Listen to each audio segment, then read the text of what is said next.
Hi, brothers and sisters. How are you doing out there? Yes, I've been away quite a while. Our family was really in need of a car. So I just finished some months of finding one finally. So we're going to be moving on to more important things now. Phew! I'm Michelle, and I've been just reading this unbelievable book. It was written by Jim Stevens. It took him 9 years to write it. And there is so much science and also heavenly inspiration in it you know and so basically each one of these proofs prove absolutely that God exists. Can you imagine? So I'm going to be reading proof number 96, and it is called blood. Okay, let's see what Jim has for us today. I have been reading numerous scientific articles about blood. This information is astounding. There is only one rational conclusion: your body is a walking miracle. I recommend that those who believe that random chance and survival of the fittest can result in such a miracle need to take a step back and examine their motivations. They might ask themselves honestly why they want so badly that evolution be true. The best current estimate by scientists is that there are 37.2 trillion cells in your body, and that's not counting all the microbes inside each and every one of those cells. There are approximately 10 million, wow, chemical reactions taking place every second of your life, of our lives. Every chemical reaction requires oxygen and fuel, and then removal of any waste. Let's thank God for our blood, because every cell that does not come in contact with it would die. And just how does blood get near enough to every cell?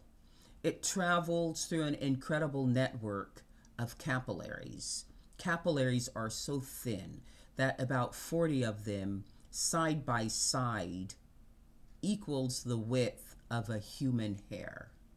If you lined up all the capillaries in your body, it would reach 60,000 miles, a quarter of the way to the moon.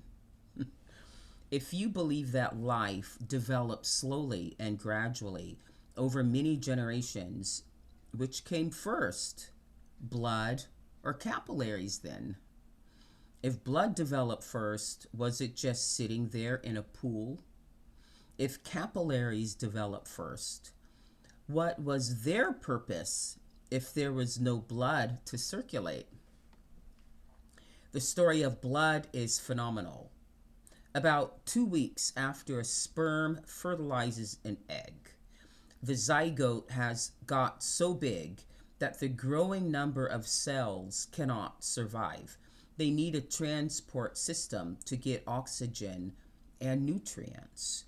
Perfectly on time, some of the developing cells form into tubes that start pumping. And Jim says, please read proof number 79 in this book. It's called The Heart. Simultaneously, capillaries start forming as well as blood. Red blood cells start forming in a temporary blood forming sac that grows on the outside of the embryo. By the middle of month 2, RBC production will now be taken over by the baby's liver and spleen. RBC, red blood cells. By month number 5, RBC production is now taking place in the bone marrow of the fetal upper legs and shins. It continues to be there. It continues to be made there in children, but eventually it moves again. In adults, most RBCs are produced in the bone marrow of the pelvis, the cranium, vertebrae, and sternum.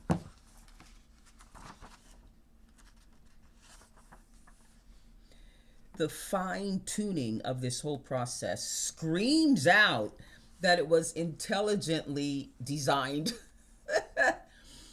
Even the few things that I have pointed out so far could not have developed in a slow and linear process over many generations. The organism just would never survive. And this is just the beginning. Men, on average, have about 1.5 gallons of blood, and women a little over 1 gallon. It is about 45% blood cells, nearly half, and 55% plasma. Blood makes up about 7 to 8% of our weight. The liquid component of blood is called plasma, which is a mixture of water, sugar, fat, protein, and salts. The main job of the plasma is to transport blood cells throughout your body, along with nutrients, waste products, antibodies, clotting proteins, chemical messengers such as hormones, and proteins that help maintain the body's fluid balance. If you think that is complicated, we are just scratching the surface here. But stop and think how a slow and gradual process based on mutation and natural selection over many generations could produce all of those absolutely essential functions of blood one by one and not have the organism die off somewhere along the way. Probably at the very beginning it would have happened. There are too many limiting factors that kill a cell if all those processes are not in place from the beginning. There are mind-boggling chemical reactions. For just a taste, read proof number 74 called proteins. Now we'll start to get extremely complicated. There are 3 basic components in blood that I want to discuss briefly, if possible. Number 1, red blood cells, also known as erythrocytes or RBCs. They carry oxygen to the tissues, to our tissues. Number 2, white blood cells, also called leukocytes, which fight infections. 3, platelets, also called thrombocytes, smaller cells that help blood to clot. Okay, so let's talk about red blood cells. RBCs are produced in bone marrow and develop from a generic type of cell, pluripotential hematopoietic stem cells. That could also have become a white blood cell or even platelets. It is very difficult to imagine how complicated this is. There are sensors in our bodies that turn on or off, switches that control how much of each type of cell is going to be made. There is a hormone called erythropoietin, which comes primarily from the kidneys. And I just want to apologize beforehand for my, if I'm not pronouncing some of these words correctly. which comes primarily from the kidneys, and that is what controls the production of red blood cells. Think about that. A hormone from the kidneys controls production of RBCs in the bone marrow. How many generations does it take to evolve that process? RBCs are really, really unique. They have no nucleus because the cell loses it during growth along with other organelles. They are shaped somewhat like a donut, which just happens to be the best design of surface area for absorbing a full load of oxygen in a fraction of a second. They are made from 5 very specialized proteins that are very flexible. This is vitally important because they are about twice as big as a capillary, and they need to bend nearly in half to travel down the capillary and then spring back into shape on their way back to the heart.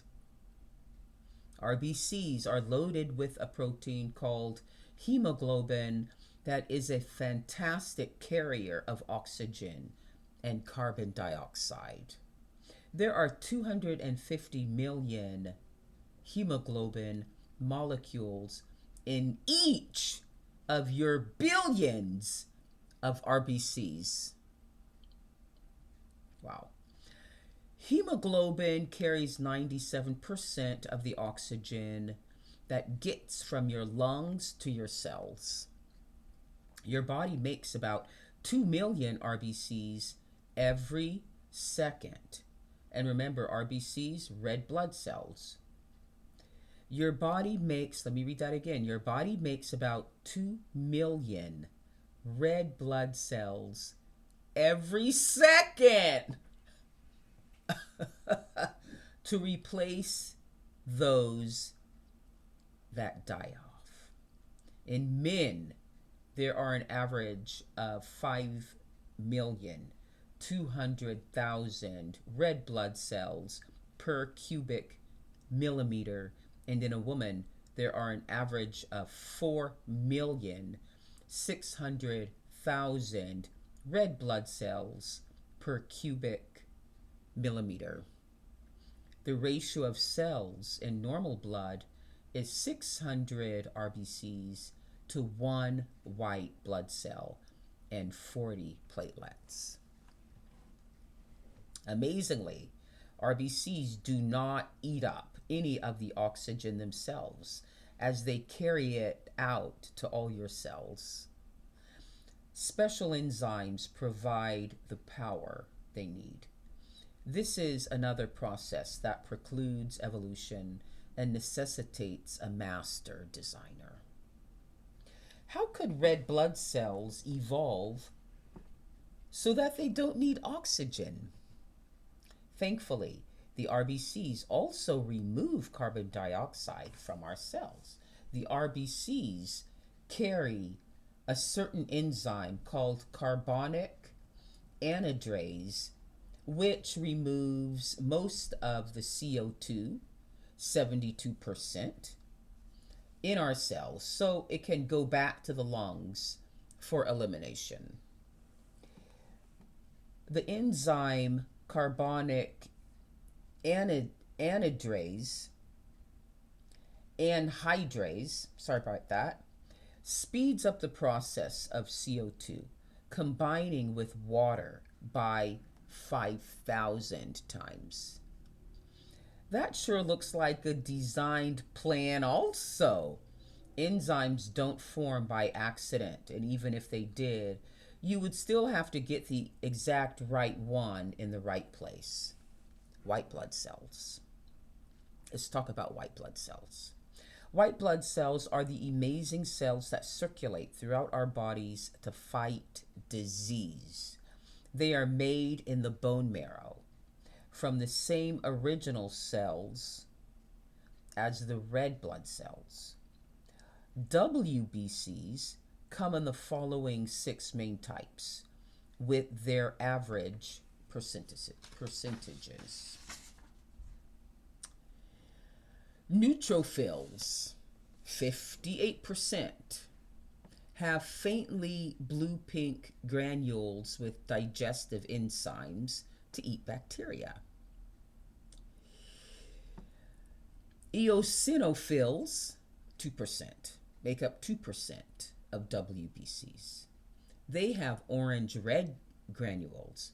They kill parasites, and they have a role in allergic reactions. Wow. Basophils make up 1% of a WBC. They have purple granules. They are not well understood, but they release histamine. Bands make up 3%. These are immature neutrophils. Monocytes are 4%. They kill bacteria and also destroy old, damaged, and dead cells in the body. Lymphocytes make up 4%. Neutrophils and monocytes use several mechanisms to get to and kill invading organisms. They can squeeze through openings in blood vessels by a process called diapedesis.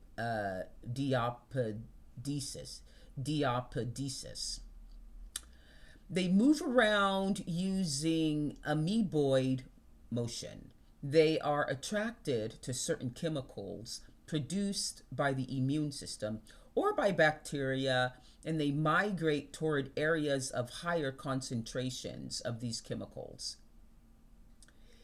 This is called chemotaxis. They kill bacteria by a process called phagocytosis, in which they completely surround the bacteria and digest them with their digestive enzymes. Our disease-fighting immune system is phenomenal, to say the least.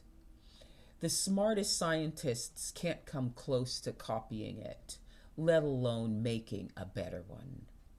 When the WBCs release the granules into the bloodstream to fight disease, they last for about 4 to 8 hours before being absorbed into body tissues and sticking around another 4 to 5 days. What an amazing system for fighting disease for you. How can anyone conceptualize how this could have evolved? It's like they hang around just to make sure the bad guys are gone. This is God's love. Platelets. When you cut yourself, your blood will clot and form a scab. Did you ever ask yourself why your blood does not clot inside your body and turn you into a statue? The smooth inner surface of the blood vessels and a finely tuned balance of chemicals or clotting factors keeps that from happening. Evolutionists must believe that we are really lucky that blood clotting worked perfectly the first time. Otherwise, we would have bled out completely on the ground, or else frozen solid from internal clotting. Platelets are not actually cells, but rather small fragments of cells. Platelets help the blood clotting process, or coagulation, by gathering at the site of an injury, sticking to the lining of the injured blood vessel, and forming a platform on which blood coagulation can occur. This results in the formation of a fibrin clot, which covers the wound and prevents blood from leaking out.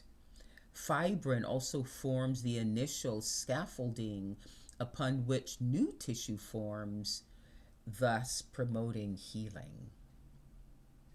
The number of platelets also has to have a controlling chemical process, so there's just the right number in your body. Too many platelets and people would be getting strokes and heart attacks. Too few, and we'd lose a lot of blood to excessive bleeding.